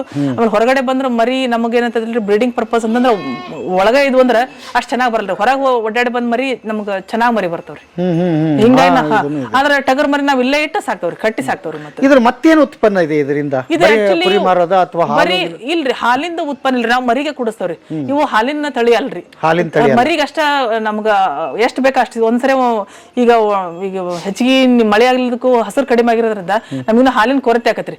ಅಂದ್ರ ತಾಯಿಗೆ ಎಷ್ಟ್ ಹಾಲು ಬರ್ಬೇಕು ಅಷ್ಟ್ ಹಾಲು ಬರಂಗಿಲ್ಲ, ಮರಿ ಕುಡ್ಸಾಕ್ ಸಾಲಂಗಿಲ್ರಿ. ಅಂತ ಹೊತ್ತಿನ ನಾವು ಎಕ್ಸ್ಟ್ರಾ ಹಾಲ್ನು ಫೀಡ್ ಮಾಡ್ತವ್ರಿ ಅವಕ್ಕ. ಹೊರಗಿಂದ ನಾವೀಗ ಸಪೋಸ್ ಲ್ಯಾಕ್ಟೋಜನ್ ತಗೊಂತವ್ರಿ, ಆಕಳ ಹಾಲು ತರಿಸಿ ಅದಕ್ಕೆ ಮತ್ತೆ ನಾವು ಬೇರೆ ಬಾಟ್ಲ್ ಒಳಗೆ ಫೀಡ್ ಮಾಡ್ತವ್ರಿ. ಡೈಲಿ ಅವಕ್ಕೆ ಒಂದು 10-12 ಮರಿಗೆ ಅಷ್ಟು ಫೀಡ್ ಮಾಡಬೇಕಾಕತ್ರಿ. ಯಾಕಂದ್ರೆ ಹೊರಗಿಂದ ಹಾಲು ಸಾಲಂಗಿಲ್ರಿ ಅವಕ್ಕೆ. ಹ್ಞೂನ್ರಿ, ಹಿಂಗಾಗಿ ನಾವು ಫೀಡ್ ಮಾಡ್ತೇವ್ರಿ. ಇದು ನಾನು ನೋಡಿದೆ ದೊಡ್ಡದೊಂದು ಶೆಡ್. ಇದು ಏನು ಸ್ವಂತ ನೀವೇ ನಿರ್ಮಾಣ ಮಾಡಿದ? ಎಷ್ಟು ಖರ್ಚು ಬಂತು? ಹೌದ್ರಿ, ಆಕ್ಚುಲಿ ನಾವು ಫಸ್ಟ್ ಸ್ಟಾರ್ಟಿಂಗ್ ಇದನ್ನ ಶೆಡ್ ಕಟ್ಲಿಲ್ರಿ. ನಾವು ಫಸ್ಟ್ ನಾವು ಮನೆ ಹತ್ರ ಮಾಡಿದ್ವಿ. ಅದಾದ್ಮೇಲೆ 5 ವರ್ಷಕ್ಕೆ ಅದನ್ನ ಮಾಡಿದ್ವಿ. ಆ ಕಡೆ ಶೆಡ್ ಐತಲ್ರಿ ನೆಲದ ಮ್ಯಾಗಿಂದ, ಅದನ್ನ ಮಾಡಿ ಮತ್ತೆ 2 ವರ್ಷಕ್ಕೆ ಇದನ್ನ ಮಾಡಿದ್ರಿ. ಅಂದ್ರೆ ಇಲ್ಲಿ ಏನಾಗ್ತದೆ ಅಂದ್ರೆ ಹೀಗೆ ಕೆಳಗೆ ಬಿದ್ದು ಬಿಡತ್ರಿ, ಮೇಂಟೆನೆನ್ಸ್ ಇರಲ್ರಿ. ಬರೀ ಹೊಟ್ಟ ಹಾಕೋದು ನೀರ್ ಕುಡ್ಸೋದು ಅಷ್ಟೇ ಇರತ್ರಿ. ಬಟ್ ಆ ಕಡೆಗೆ ಏನೈತಲ್ರಿ, ನಾವು ಕೆಳಗ್ ಕಸ ಹೊಡಿಬೇಕ್ರಿ ಒಬ್ರು ಕಂಪಲ್ಸರಿ. ಅದಕ್ಕೋಸ್ಕರ ಲೇಬರ್ ಇದ್ರ ಸಂಬಂಧ ಇದನ್ನ ನಾವು ಕನ್ಸ್ಟ್ರಕ್ಟ್ ಮಾಡಿದ್ವಿ. ಅದು ಕಟ್ಟಿಗೆಯಿಂದ ಮಾಡ್ಯಾವ್ರಿ. ಈಗ ಇದನ್ನ ಮಾಡಿದಿರಲ್ಲ, ಕೆಳಗಡೆ ಹಿಕ್ಕಿ ಬೀಳುತ್ತೆ ಇದು ಅಂತ, ಆ ಹಿಕ್ಕಿ ಏನ್ ಮಾಡ್ತೀರಿ? ಅದು ಹಿಕ್ಕಿನೂ ಮಾರಾಟ ಮಾಡ್ತೇನ್ರಿ. ಯೂಶಲಿ ನಾವು ಕುರಿನ ನಮ್ ಹೊಲಕ್ಕ ಏನ್ ಮಾಡಿರ್ತಾವ್ರಿ, ನಾವು ಸೀಸನ್ ಒಳಗ ಇದ್ರ ಎಲ್ಲಾ ಹಾರ್ವೆಸ್ಟ್ ಮಾಡಿ ಮೇಲೆ ತರ್ಬಿಸಿರ್ತಾವ್ರಿ. ಬಟ್ ಇದನ್ನ ಏನೈತಲ್ರಿ, ನಾವು ಕುರಿ ಗೊಬ್ಬರನ ಟನ್ ಗಂಟ್ಲೆ ನಾವು ಮಾರಾಟ ಮಾಡ್ತೇವೆ. ಟನ್ ಗಟ್ಲೆ? ಟನ್ ಗಂಟ್ಲೆ ತಗೊಂಡ್ ಹೋಗ್ತಾರ್ರಿ. ಹೌದಾ? ಏನ್ ಅದಕ್ಕೇನ್ ರೇಟ್ ಇದೆ? ಅಂದ್ರೆ ನಾ ಆಕ್ಚುಲಿ ರೇಟ್ ವೇರಿಯೇಷನ್ ಆಗ್ತದ್ರಿ. ಅದು 5,500 ಕೊಡ್ತೇನ್ರಿ, 6,000 ಟನ್ನಿಗೆ. ಟನ್ನಿಗೆ ಎಷ್ಟು ದಿವಸಕ್ಕೆ 1 ಟನ್ ಬರುತ್ತೆ? ಇದು ನಂದು ತಿಂಗಳಿಗೆ ನಂದು 5ರಿಂದ 6 ಟನ್ ಬರುತ್ತೆ ಸರ್. ತಿಂಗಳಿಗೆ 5ರಿಂದ 6 ಟನ್ ಬರುತ್ತೆ ಸರ್. ಓ, ಅದು ಒಂದು ಉತ್ಪನ್ನ ಆಯ್ತಲ್ಲ. ಅದು ಒಂದ್ ಬರುತ್ತ್ರಿ. ಬಟ್ ಉಣ್ಣಿದ್ ಒಂದ್ ಐತ್ರಿ. ಬಟ್ ಉಣ್ಣಿ ಯಾರು ತಗೊಳಂಗಿಲ್ರಿ. ಉಣ್ಣಿ ರೇಟ್ ಬಹಳ ಕಡೆ, 10 ರೂಪಾಯಿ ಕೆಜಿನೂ ತಗೊಳರಿಲ್ರಿ ಅದನ್ನ. ಹೌದಾ? ಉಣ್ಣಿ ಹಂಗ ಸ್ಟಾಕ್ ಮಾಡಿಟ್ಟ ನೋಡ್ರಿ ಸರ್ ಈಗ.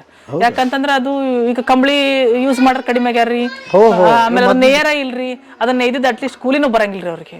ಹಿಂಗಾಗಿ ಅದು ಸ್ವಲ್ಪ ನಮಗ ಉಣ್ಣಿದ ಹಂಗ ಉಳ್ಯಾಕತ್ರಿ. ಆ ತರದ್ದು ಇದಾಯ್ತು. ಎಷ್ಟು ಜನ ಕೆಲಸ ಮಾಡೋರು ಇದಾರೆ ಮೇಡಮ್? ಇಲ್ಲಿ ಟೋಟಲ್ 3 ಜನ ಅದಾರ್ರಿ. 3 ಜನ. ಇಬ್ರು ಹೊರ ಹೋಗ್ತಾರ್ರಿ, ಒಬ್ಬಾಕಿ ಇಲ್ಲಿ ಇರ್ತಾಳ್ರಿ. 4 ಮಂದಿ ಬೇಕ್ರಿ ಸರ್. ನಾನು ಹಿಡ್ಕೊಂಡು 4 ಮಂದಿ. 4 ಮಂದಿ ಇಲ್ಲಿ ಓನರ್ ಅಂತ ಏನಿಲ್ಲ? ಇಲ್ರಿ, ನಾನು ಕೆಲಸಗಾರ. ಮತ್ತೆ ನಾನು ಸ್ಯಾಲ್ರಿ ತಗೋಬೇಕ್ರಿ ಇದ್ರೊಳಗ. ಹೌದಾ? ಮತ್ ಹೌದ್ರಿ. ಈಗ ನಂದು ಸ್ಯಾಲ್ರಿ ತಕೊಳ್ಳಿಲ್ಲ ಅಂದ್ರೆ ನನಗೆ ಇದು ಲಾಸ್ ರೀ. ಓ, ಹಂಗೆ ನಿಮ್ದು ಸ್ಯಾಲ್ರಿ ತಕ್ಕೊಂತೇನ್ರಿ ನಾನು. ಹೌದಾ? ಹ್ಞೂನ್ರಿ. ಎಷ್ಟು ತಕೋಬಹುದು ಸ್ಯಾಲ್ರಿ? ನಂದು ಟೋಟಲ್ ಅಂದ್ರೆ ಒಂದು 50,000 ರೂಪಾಯಿ ಹಿಡಿತೀನಿ ನಾನು. ಯಾಕಂದ್ರೆ ಕಾಸ್ಟ್ಲಿ ಲೇಬರ್ ರೀ ನಾನು. ತಿಂಗಳಿಗೆ ನೀವು 50,000 ತಗೊಂಡ್ಬಿಡ್ತೀರಿ ಇದರಿಂದ? ಉಳಿದಿದ್ದು ಲಾಭ ಕನ್ಸಿಡರ್ ಮಾಡ್ತೇನೆ. ಇದು ಹೊಲ ನಿಮ್ದೇನಾ? ಹೊಲ ನಮ್ದು ರೀ. ಅದಕ್ಕೆ ಅನುಕೂಲ ಆಗಿದೆ ನಿಮ್ಗೆ. ಎಷ್ಟು ಎಕರೆ ಐತಿ? ಈ ಟೋಟಲ್ 4 ಎಕರೆ 15 ಗುಂಟೆ ಐತ್ರಿ. 4 ಎಕರೆ 15 ಗುಂಟೆ ಐತಿ. ಓಕೆ. ಅಲ್ಲೇನ್ ನೌಕರಿ ಮಾಡಿದವಾಗ ಏನು ಸಂಬಳ ಕೊಡ್ತಿದ್ರು ಅದು ನಿಮ್ ತಗೋತಾ ಇದೀರಿ? ಇಲ್ಲಿ ನಮ್ದೇ ಐತ್ರಿ. ಅದಕ್ಕಿಂತ ಹೆಚ್ಚಾಗಿ ನಾವೊಬ್ರು ಕೈಯಾಗ ಹೋಗಿ ದುಡಿಯೋದಕ್ಕಿಂತ ಇಲ್ಲ 4 ಮಂದಿಗೆ ಲೇಬರ್ ಇರೋದ್ರಿಂದ ಅವ್ರದ್ದು ಫ್ಯಾಮಿಲಿ ನಡೀತೈತ್ರಿ. ಅವ್ರ ಮಕ್ಕಳದ್ದು ವಿದ್ಯಾಭ್ಯಾಸ ಆಗ್ತೈತ್ರಿ. ಅದ್ರ ಜೊತೆ ನಾನು ಇಲ್ಲೇ ಓನರ್, ನಾನು ಲೇಬರ್ ನಾನು ರೀ. ಮತ್ತೆ ಯಾಕೆ ಜನಕ್ಕೆ ಅಷ್ಟು ಹುಚ್ಚಿದೆ ಮೇಡಮ್? ಯಾವ್ದಾರ ಆಗ್ಲಿ ಒಂದ್ ಸಣ್ಣ ಕಂಪನಿಗಾರ ಆಗ್ಲಿ ಕೆಲಸ ಮಾಡೋಣ ಅಂತಾರೆ, ದೊಡ್ಡ ದೊಡ್ಡ ಕಂಪನಿ ಹೆಸರು ಹೇಳ್ತಾರೆ, ಅಲ್ಲಿ 15-20 ಸಾವಿರ ಕೊಡ್ತಾರೆ ಸಂಬಳನ. ಹೌದು, ಅದು ನನಗ್ ಬಹಳ ಇದು ಅನ್ಸತ್ರಿ. ಮನಿ ಒಳಗ ಹೊಲ ಇರ್ತೈತಿ, ಮಾಡಾಕ ಅನುಕೂಲ ಇರ್ತೈತಿ, ಆಮೇಲೆ ತಂದೆ ತಾಯಿ ಜೊತೆಗಿದ್ದಂತ ಒಂದು ಇದು ಸಿಗ್ತೈತ್ರಿ. ಮನಿ ಒಳಗ ನಾವು ಮನಿ ಮಂದಿ ಎಲ್ಲ ಕೂಡ್ ಇದ್ವಿ ಅಂದ್ರ ಅದು ಹೊರಗೆ ಒಬ್ರು ಒಂದ್ ಕಡೆಗೆ ಹೋಗಿರೋದ್ಕಿಂತ ಇಲ್ಲಿ ನಾವು ಒಂದೇ ಕಡೆಗೆ ಇದ್ದು ಇಲ್ಲಿ ಹೊಲ ಮಾಡ್ಕೊಂಡಿದ್ವಿ ಅಂದ್ರೆ ಇವನ್ ನಾವೆಲ್ಲ ಬೆಳ್ಕೊಂತವ್ರಿ. ರಾಗಿ ಬೆಳಿತೇವ್ರಿ, ಜೋಳ ಬೆಳಿತೇವ್ರಿ, ಕಡ್ಲಿ ಬೆಳ್ಕೊಂತೇವ್ರಿ, ಶೇಂಗಾ ಬೆಳಿತೇವ್ರಿ, ಮೆಣಸಿನ್ಕಾಯಿ ಬೆಳಿತೇವ್ರಿ. ನಮ್ಮ ಮನಿಗೆ ಎಲ್ಲಾನು ಬರತ್ರಿ. ಮನಿಗ್ ಬೆಳ್ಕೊಂಡು ಮತ್ತೆ ಎಕ್ಸ್ಟ್ರಾ ಆಗಿದ್ದು ಮಾರ್ತೇವ್ರಿ. ಆಮೇಲೆ ಇವನ್ನ ಹೊಟ್ಟು ಬರತ್ರಿ, ಶೇಂಗಾ ಪ್ರಾಣಿಗಳಿಗೆ ಹೊಟ್ಟ ಹಾಕತ್ರಿ, ಕಡ್ಲಿ ಹೊಟ್ಟ ಹಾಕತ್ರಿ, ಜೋಳದ ಹೊಟ್ಟ ಹಾಕತ್ರಿ. ಹಿಂಗ್ ಕಾಣದಂಗ ಸಹ ಉತ್ಪನ್ನಗಳು ಬೇಕಾದಷ್ಟು. ಹೌದ್ರಿ, ನಾವು ಮತ್ತೆ ಎಳ್ಳು ಬೆಳ್ಕೊಂತವ್ರಿ, ಹವೀಜ್ ಹಾಕೊಂತವ್ರಿ, ಮೆಂತೆ ಕಾಳು ಹಾಕೊಂತವ್ರಿ, ಅಜ್ವಾನ್ ಹಾಕೊಂತವ್ರಿ ನಡಿ ಸಾಲಿನಾಗ. ಇವೆಲ್ಲ ಬಂದ್ಬಿಡ್ತಾವ್ರಿ. ನಾವ್ ಯಾವ ಕೊಳ್ಳದವ್ರಿ ಎಕ್ಸ್ಟ್ರಾ ಬಾಳ ಅಂದ್ರ ನಾವ್ ಏನ್ ಬಂದ್ರ ಸಕ್ರಿ, ಚಾ ಪುಡಿ ಇಂಥವು ಸೋಪು ಇಂಥವೆಲ್ಲ ತಗೊಂತವ್ರಿ ಸರ್. ಆಕಳ ಮಾಡ್ಕೊಂತವ್ರಿ. ಅದ್ರ ಜೊತೆ ಮತ್ ನಾನು ಟೈಮ್ ಖಾಲಿ ಇದ್ದಾಗ ಮತ್ತ ಬೆರಣಿನೂ ಮಾಡ್ತೇನ್ರಿ. ಬೆರಣಿ ಕುಳ್ ಮಾರ್ತೇನ್ರಿ. ಆನ್ಲೈನ್ ಕುಳ್ಳನ್ನು ಮಾರಾಟ ಮಾಡ್ತೇನ್ರಿ. ಆನ್ಲೈನ್ ಅಲ್ಲಿ ಕುಳ್ಳು ಮಾರಾಟ ಮಾಡ್ತೇನ್ರಿ. ಅಂದ್ರೆ ಈ ಬಾಣಂತಿಯರಿಗೆ, ಅಗ್ನಿಹೋತ್ರಕ್ಕ, ಹೋಮಕ್ಕ ಅವಕ್ಕೆಲ್ಲ ಕುಳ್ಳು ಬೇಕಾಗ್ತಾವ್ರಿ. ಸೇಲ್ ಮಾಡ್ತೀರ? 5 ರೂಪಾಯಿ ಒಂದು ಪೀಸ್. 5 ರೂಪಾಯಿ ಒಂದು ಕುಳ್ಳು. ಸೆಗಣಿನೂ ಯೂಸ್ ಆಯ್ತು. ಸೆಗಣಿನೂ ನಮ್ದು ಜವಾರಿ ಆಕಳ ಇರೋದ್ರಿಂದ ಅದು ಒಳ್ಳೆ ಇದು ರೀ. ಆಕ್ಚುಲಿ ಬಹಳ ಮುಖ್ಯವಾಗಿ ಹೌದ್ರಿ, ಅದನ್ನ ಎಲ್ಲಿಯೂ ಸಿಗಲ್ಲ ನೋಡ್ರಿ. ನೋಡ್ರಿ ಮೊನ್ನೆ ಬೆಂಗಳೂರೊಳಗ ನಮ್ಮ ಅಕ್ಕ ಹೇಳ್ತದ್ಲು, ನನಗ ಹಟ್ಟಿ ಮಾಡಾಕ ಸೆಗಣಿ ಸಿಗ್ಲಿಲ್ಲ ಅಂತಂದ್ರ. ನಾನು ಇಲ್ಲವ ಹೇಳಿದ್ರೆ ನಾನು 1-2 ಕೆಜಿ ನಿನಗ ಕೊರಿಯರ್ ಕಳಿಸ್ತಿದ್ದೆ. ಹೌನ್ರಿ, ಅದು ಯಾಕೆ ಹಿಂಗ್ರಿ ಅಂದ್ರೆ ದನನ ಇಲ್ರಿ. ಈಗ ಆಕಳ ಸಾಕಾರ ಕಡಿಮೆ ಆಗ್ಬಿಟ್ಟಾರಿ, ಜವಾರಿ ಆಕಳನ. ಅಂತ ಹೊತ್ನಾಗ ಈಗ ಅದು ಬಹಳ ನಾವು ಮತ್ತೆ ನಾವು ಮಾಡಿದ್ದನ್ನ ಅಟ್ಲೀಸ್ಟ್ ನಾವು ಇದ್ರೊಳಗ ಈ ರೂಪದಾಗ ನಾವು ಮಾಡಿ ಇನ್ಕಮ್ ಪಡಿಬೋದ್ರಿ. ಮನ್ಯಾಗ ಒಂದೇದು ಒಲಿ ಮ್ಯಾಗ ಹಾಲು ಮೊಸರಿಂದ ಗಡಿಗಿತ್ತಂದ್ರ ನೆಮ್ಮದಿ ಇರ್ತೈತ್ರಿ. ಅಡಿಗೆ ಮನಿ ತಣ್ಣಗಿರ್ತೈತಿ ಅಂದಂಗ್ರಿ. ಆಮೇಲೆ ಹೊಲ ತಣ್ಣಗಿರ್ಬೇಕಂದ್ರ ನಾವ್ ಸಗಣಿ ಆಕಳ ಕಟ್ಬೇಕ್ರಿ. ಆಮೇಲೆ ಮಣ್ಣು ಜೀವಂತ ಮನಿ ತಣ್ಣಗಿರ್ಬೇಕಂದ್ರ ಆಕಳ ಕಟ್ಬೇಕ್ರಿ. ಆಮೇಲೆ ಅದ್ರದ್ದು ಸಗಣಿ ನಮ್ದು ಹೊಲ ಜೀವಂತವಾಗಿ ಇಟ್ಕೋಬೇಕು, ಮಣ್ಣು ಜೀವಂತವಾಗಿ ಇಟ್ಕೋಬೇಕಂದ್ರ ನಮ್ ಆಕಳ ಸಗಣಿ ಬೇಕ್ರಿ. ಇದು ರೈತರ ತಲೆಯಾಗಿರ್ಬೇಕ್ರಿ. ಅಂದ್ರ ಹೊಲ ಮಾಡ್ತೇನೆ ಅಂದ್ರ 4 ಆಕಳ ಕಟ್ಟಬೇಕ್ರಿ. ಅಂದ್ರ ನಮ್ದು ಕಮ್ತಾಕತ್ರಿ. ಈಗ ನಾ ಹೊರಗ್ ಗೊಬ್ಬರ ತಂದು ಹಾಕಿ ಅದನ್ನ ನಾನು ಆಗಿನ ಮಟ್ಟಿಗೆ ಮಾಡ್ತೇನೆ ಅಂದ್ರೆ ಅಲ್ರಿ. ಯಾವಾಗಲೂ ನಾವು ಸ್ವಲ್ಪ ಆಕಳ ಆಗಿರ್ಬೋದು, ಕೋಳಿ, ಕುರಿ ಇಂಥವೆಲ್ಲ ಸಾಕೊಂಡ್ರೆ ಅಲೈಡ್ ಅಗ್ರಿಕಲ್ಚರ್ ಇದ್ರೆ ಮಾತ್ರ ನಮ್ಗೆ ಅಂದ್ರೆ ಒಂದ್ಸರಿ ಹೊಲ ಕೈ ಕೊಟ್ಬಿಡ್ತೀರಿ. ಬೆಳೆ ಚಲೋ ಇರ್ತೈತ್ರಿ, ರೇಟ್ ಇರಂಗಿಲ್ಲ. ಒಮ್ಮೆ ಏನಾಗ್ಬಿಡ್ತೀರಿ, ಬರ ಬಂದ್ಬಿಡ್ತೈತ್ರಿ, ಬೆಳಿನ ಬರಂಗಿಲ್ರಿ. ಅಂತ ಟೈಮ್ನಾಗ ಇವು ನಾವೇನು ಆಕಳ 1-2 ಲೀಟರ್ ಮನೆಗೆ ಇಟ್ಕೊಂಡು 2 ಲೀಟರ್ ಹೊರಗೆ ಕೊಟ್ರೆ ಅದು ಇನ್ಕಮ್ ರೀ.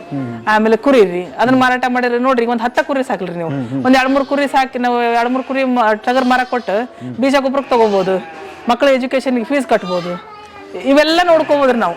ಯುವ ಜನಾಂಗ ಬರ್ತಾ ಇದಾರೆ, ಇಲ್ಲ ಅಂತ ಏನಲ್ಲ. ಕೃಷಿ ಕಡೆ ಏನಾದ್ರೂ ಭವಿಷ್ಯ ಇದೆಯಾ ಇದಕ್ಕೆ ಏನಾದ್ರು? ಹೌದ್ರಿ. ಈಗ ನೋಡ್ರಿ, ಮುಂದೊಂದಿನ ನಮ್ಗೆ ಹೆಂಗಾಗತ್ತಂದ್ರೆ ಎಷ್ಟು ಜನಕ್ಕಂತ ನೌಕರಿ ಕೊಡ್ತೀರಿ ನೀವು? ಆಮೇಲೆ ಈಗ ಹೊಲ್ದಾಗ ದುಡಿಯರಿಲ್ಲ ಅಂದ್ರ ಊಟ ಮಾಡೋದ್ ಹೆಂಗ್ರಿ? ಮೇನ್ ನಾವ್ ಇಲ್ಲಿ ಊಟ ಮಾಡಕ್ ದುಡ್ಕೋಬೇಕಲ್ರಿ. ಅದಿದ್ರೆ ಮಾತ್ರ ಸಾಧ್ಯ ಐತ್ರಿ. ಈಗ ಬೆಂಗಳೂರು ಅಂತ ಸಿಟಿ, ಬಾಂಬೆ ಅಂತ ಸಿಟಿ ಒಳಗ್ ಹೋಗಿ ಅಲ್ಲಿ ಅಷ್ಟು 2 ತಾಸು 3 ತಾಸು ಜರ್ನಿ ಮಾಡಿ ಅಲ್ಲಿ ಒಂದ್ 15-20 ಸಾವಿರ ದುಡಿಯೋದಕ್ಕಿಂತ ಇಲ್ಲಿ ನಮ್ಗೆ ಏನಿಲ್ಲ ಒಂದ್ 5-6 ಸಾವಿರ ಬಂದ್ರೆ ಸಾಕಲ್ರಿ. ನಮ್ದು ಬೆಳೆನೂ ಬಂದಿರ್ತೈತ್ರಿ, ನಮ್ದು ಅದ್ರ ಜೋಳ ಬರ್ತೈತಿ, ಆಮೇಲೆ ಮನಿಗೆಲ್ಲ ಏನು ಗೋಧಿ ಬರ್ತಾವ್ರಿ, ಕಡ್ಲಿ ಬರ್ತಾವ, ಊಟ ಆಕತ್ರಿ. ಈ ಕಡೆ ನಮ್ಗೆ 5-6 ಸಾವಿರ ರೂಪಾಯಿ ನೆಟ್ ಇನ್ಕಮ್ ರೀ. ನಾವ್ ನೆಮ್ಮದಿ ಇದ್ದಂಗ್ರಿ. ಅಂದ್ರೆ ನೀವು ಮಾನಸಿಕವಾಗಿ ಸಿದ್ಧ ಆಗಿ ಬಂದ್ರೆ ಇಲ್ಲಿ ಮಾತ್ರ ಬದುಕಿದೆ. ಹೌದ್ರಿ ಅಲ್ವಾ? ದೂರದ ಆಸೆ ಇಟ್ಕೊಂಡು ಅದು ಡಬಲ್ ಆಗ್ಬಿಡ್ಲಿ, ತ್ರಿಬಲ್ ಆಗ್ಬಿಡ್ಲಿ, ನಾನು ತಿಂಗಳ ಇಷ್ಟು ಲಕ್ಷ ಗಳಿಸ್ಬಿಡ್ತೀನಿ ಅಂದ್ರೆ ಕೃಷಿ ಆಗಲ್ಲ. ಆಮೇಲೆ ನೀವು ನೋಡ್ರಿ, ಎಷ್ಟು ಲಕ್ಷ ಗಳಿಸೋರಿದ್ರು ನಮ್ಮಷ್ಟು ನೆಮ್ಮದಿ ಆಗಿಲ್ರಿ. ನಾನ್ ಬಹಳ ಜನ ನೋಡೇನ್ರಿ, 1 ಲಕ್ಷ ಸ್ಯಾಲ್ರಿ 2 ಲಕ್ಷ ಸ್ಯಾಲ್ರಿ ಇದ್ದವ್ರು ನೋಡೇನ್ರಿ. ನಮ್ ರಿಲೇಷನ್ನಾಗ ನೌಕರಿ 2-3 ಲಕ್ಷ ಜಾಬ್ ಅದಾರ್ರಿ. ಬಟ್ ನನ್ನ ಅಷ್ಟು ಆರಾಮಿಲ್ರಿ. ಯಾಕಂತಂದ್ರೆ ಈಗ ನಮ್ದು ಏನೈತೆ ಅಂದ್ರ ಆರಾಮ್ ನಾನ್ 9ಕ್ಕೆ ಬಂದ್ರು ಕೇಳೋರಿಲ್ಲ, 8ಕ್ಕೆ ಬಂದ್ರು ಅವ್ರ ಹಂಗಿಲ್ರಿ. 8ಕ್ಕೆ ಹೋಗ್ಬೇಕು, 6 ಗಂಟೆವರೆಗೂ ಇರ್ಬೇಕು. ಆಮೇಲೆ ಮತ್ ಫ್ಯಾಮಿಲಿ ಟೈಮ್ ಕೊಡಕ್ ಆಗಲ್ರಿ. ಈಗ ನಾವ್ ಜೊತೆಗೆ ಇರ್ತೇವ್ರಿ, ನಮ್ಮ ಯಜಮಾನ್ರು ಇಲ್ಲೇ ಇರ್ತಾರ, ನಾನು ಇಲ್ಲೇ ಇರ್ತೇನೆ, ಜೊತೆಗೆ ಮಾತಾಡ್ಬೋದು, ಜೊತೆಗೆ ಇರ್ಬೋದು, ಮಕ್ಳ ಜೊತೆಗೆ ಇರ್ಬೋದು, ಮಕ್ಕಳಿಗೆ ಟೈಮ್ ಕೊಡ್ತೇನೆ. ಇದೆಲ್ಲ ಆಮೇಲೆ ಸಮಾಜಕ್ಕೆ ಟೈಮ್ ಕೊಡ್ತೇನೆ. ಸೋಷಿಯಲ್ ಲೈಫ್ ಅಂತ ಇರ್ತೈತ್ರಿ. ಅವ್ರೆಲ್ಲ ಸೋಷಿಯಲ್ ಲೈಫ್ ಬರಕ್ ಆಗಂಗಿಲ್ರಿ, ಬರೀ ತಮ್ದಷ್ಟ ನೋಡ್ಕೋಬೇಕತ್ರಿ. ನಮ್ಮಿಂದ 4 ಮಂದಿಗೆ ಏನಾದ್ರು ಉಪಯೋಗ ಮಾಡಂತ ಕೆಲಸ ಮಾಡಕ್ ಆಗಂಗಿಲ್ರಿ ನೌಕರಿ ಮಾಡೋರು. ಎಲ್ಲಾರು ಅಂತ ಹೇಳಕ್ ಆಗಲ್ರಿ. ಬಟ್ ಏನಂದ್ರೆ ಈಗ ನಾವ್ ಹಿಂಗ ಕೊಟ್ಟಷ್ಟು ಟೈಮ್ ಅವ್ರು ಕೊಡಕ್ ಆಗಂಗಿಲ್ರಿ. ಆದ್ರೆ ಆದಷ್ಟು ನಾನೇನಂತನ್ರಿ, ಈಗ ಯೂಶಲಿ BSc ಅಗ್ರಿ ಮಾಡಿದಾರ, ಕೃಷಿ ಮಾಡಿದಾರ, ಆದಷ್ಟು ನೌಕರಿ ಹೋಗೋದ್ ಬಿಟ್ಟು ಹೊಲಕ್ಕೆ ಬಂದ್ರೆ ಬಹಳ ಚಲೋ ರೀ. ಬಹಳ ಚಲೋ. ಬಹಳ ಚಲೋ. ಆಮೇಲೆ ಇದು ಒಂದು ಏನು ಅಂತಂದ್ರೆ ಕಂಪನಿ ಮುಚ್ಚಬಹುದು, ರೈತನ ಹೊಲ ಅಂತ ಯಾವತ್ತೂ ಮುಚ್ಚಲ್ವೇ? ಮುಚ್ಚಕ್ಕಾಗಂಗಿಲ್ರಿ. ಆಮೇಲೆ ನೋಡ್ರಿ, ಈಗ ಒಂದು ಊರೊಳಗೆ ಒಂದ್ ಇಬ್ರು 3 ಮಂದಿ ಬೇಸಿ ಅಗ್ರಿ ಆಧಾರಿತ ಅಂದ್ರ ಅಲ್ಲಿ ರೈತಾಪಿ ಜನಕ್ಕೆ ಎಲ್ಲದಕ್ಕೂ ಉಪಯೋಗ ಆಕತ್ರಿ. ಹೊಸ ತಳಿಗಳ ಬಗ್ಗೆ ಪಾಪ ಎಲ್ಲರಿಗೂ ರೈತರಿಗೆ ಗೊತ್ತಿರಂಗಿಲ್ರಿ, ಅದ್ರ ರೋಗ ನಿರ್ವಹಣೆ ಗೊತ್ತಿರಂಗಿಲ್ರಿ. ಒಂದ್ 2-3 ಮಂದಿ ಅಲ್ಲಿ ಕಲ್ತವ್ರು ಇದ್ರು ಅಂದ್ರ ಅಟ್ಲೀಸ್ಟ್ ಅವ್ರು ಕೇಳ್ಕೊಂಡು ಅವ್ರ ಜೊತೆಗೆ ಇದ್ಕೊಂಡು ಎಲ್ಲಾನು ನಿರ್ವಹಣೆ ಮಾಡ್ಬೋದ್ರಿ. ಅವ್ರ ಜೊತೆಗೆ ಇನ್ನೂ ಒಂದ್ 50 ಮಂದಿ ರೈತರನ್ನ ಜೊತೆ ತಗೊಂಡ್ ಹೋಗ್ಬೋದ್ರಿ. ಓಕೆ. ನೀವು ಹಿಂಗೆ ಸಮಾಜ ಸೇವೆನೂ ಕೂಡ ಮಾಡ್ತೀನಿ ಅಂತ ಹೇಳಿದ್ರೆ ಹೇಗೆ ಟೈಮ್ ಹೊಂದಿಸ್ಕೊತೀರಿ? ಏನೇನು ನಡೀತಾ ಇದೆ ಅಲ್ಲಿ ನೀವು ಸಮಾಜ ಸೇವೆ? ಸಮಾಜ ಸೇವೆ ಅಂತಂದ್ರೆ ಏನಿಲ್ರಿ, ನಮ್ದು ಪರಿಸರ ರಕ್ಷಣೆ ಅನ್ನೋದು ಬಹಳ ಮುಖ್ಯ ರೀ. ಈಗ ನಾವು ಏನು ನಮ್ದು ಯಾಕೆ ಮಳಿ ಬರಂಗಿಲ್ಲ, ಗಿಡ ಎಲ್ಲ ಮಳಿ ಬರಂಗಿಲ್ಲ. ಯಾಕಂದ್ರೆ ಮೋಡ ಇರ್ತೈತಿ, ಅದನ್ನ ಎಳ್ಕೊಳಕ ಗಿಡ ಬೇಕ್ರಿ. ಆ ಗಿಡ ಇಲ್ಲ, ಆ ಗಿಡ ಹಚ್ಬೇಕ್ರಿ. ಹಚ್ಚಿದ್ರೆ ಗಿಡ ಬೆಳಿತೇವ್ರಿ. ಹಚ್ಚಿದ್ರೆ ನಾವು ಬರೀ ಮಣ್ಣು ರಕ್ಷಣೆ, ಬರೀ ಸಾಯಿಲ್ ಸೇವ್ ಸಾಯಿಲ್ ಅಂದ್ರೆ ಬಾಳಂಗಿಲ್ರಿ. ಗಿಡ ಹಚ್ಚಿ ಬೆಳೆಸಿದಾಗ ಮಾತ್ರ ಅದು ನಾವ್ ಏನಾಗತ್ರಿ, ಅಲ್ಲಿ ಹರಿಯೋ ನೀರನ್ನ ನಾವು ಹಿಡಿದಿಟ್ಕೋಬಹುದ್ರಿ, ಮಣ್ಣನ್ನ ಸವಕಳಿ ತಪ್ಪಿಸ್ಬೋದ್ರಿ, ಹಿಂಗೆಲ್ಲಾ ಮಾಡ್ಕೋಬಹುದ್ರಿ ಸರ್. ಹಂಗಾಗಿ ಗಿಡ ಹಚ್ಚೋದು, ಆಮೇಲೆ ಸ್ಕೂಲ್ ಒಳಗೆಲ್ಲ ಹಚ್ಚಿ ಬರ್ತೇನ್ರಿ. 1500 ಗಿಡ ನಾನು ಮನೆ ಒಳಗ ಮಾಡಿರ್ತೇನೆ, ಆಸ್ ಎ ಗಿಫ್ಟ್ ಅಂತ ಕೊಡ್ತೇನ್ರಿ. ಹಿಂಗ ಸೋಷಿಯಲ್ ಆಕ್ಟಿವಿಟೀಸ್ ಎಲ್ಲ ನಾನು ಸೈಡ್ ಎಲ್ಲದಕ್ಕೂ ಟೈಮ್ ಮಾಡ್ಕೊಂಡಿದ್ದೀನಿ. ಸ್ವಲ್ಪ ಟೈಮ್ ಹೌದ್ರಿ. ಅದು ಬೆಳಿಗ್ಗೆ 4ಕ್ಕೆ ಹೇಳ್ತೇನ್ರಿ ನಾನು. ಎದ್ದು ಮತ್ತೆ ಮನೆದೆಲ್ಲ ಕೆಲಸ ಮುಗಿಸ್ಕೊಂಡು ಮತ್ತೆ ಫಾರ್ಮಿಗೆ ಬಂದು 1-2-3 ತಾಸು ಇಲ್ಲಿದ್ದು ಮತ್ತೆ ಸೋಷಿಯಲ್ ಲೈಫ್ಗೂ ಸ್ವಲ್ಪ ಟೈಮ್ ಕೊಡ್ತೇನೆ. ನಿಮ್ಮ ಕೆಲಸಗಾರನ್ನ ಮಾತಾಡ್ಸಿದ್ದೆ, ಅವರಷ್ಟು ಕೆಲಸ ನಮ್ಗ ಮಾಡಕ್ ಆಗಂಗಿಲ್ರಿ, ಬಾರಿ ಗಟ್ಟಿದಾರವರು. ಕಸ ತೆಗಿತಾರೆ, ಬೆಳಗ್ಗಿನ ಸಾಯಂಕಾಲವರೆಗೆ ಅವ್ರ ಜೊತೆ ಕೆಲಸ ಮಾಡ್ತೀರಿ ಅಂತ ಹೇಳ್ತಾರೆ. ಹೌದ್ರಿ ಹೌದ್ರಿ. ಅವ್ರ ಜೊತೆಗಿನ ಎಲ್ಲ ಅವ್ರ ಅರ್ಧ ಮಾಡಿದ್ರೆ ನಾನು ಮುಕ್ಕಾಲ್ ಮಾಡಿರ್ತೇನ್ರಿ. ಹಂಗ ಕೆಲಸ ಮಾಡ್ತೇನೆ. ಓಕೆ. ಈಗ ಏನ್ ಮಾಡ್ತಾ ಇದಾರೆ ಅವ್ರು? ಇಲ್ರಿ, ಹೊರ ಮರಿ ಬಿಡ್ತಾರ ಈಗ. ಬಿಟ್ಬಿಡಪ್ಪ.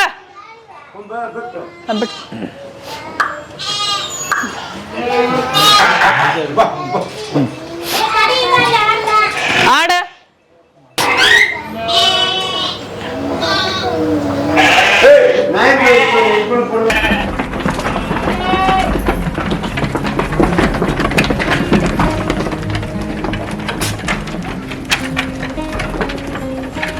ನಾನ್ ನೋಡಿದ್ರೆ ಈಗ ನಿನ್ನ ಹಾಕಿರೋದಲ್ಲ 50 ಆಗ್ತಾನ ಅಂತ. ಸೋಡಾ ಪುಡಿ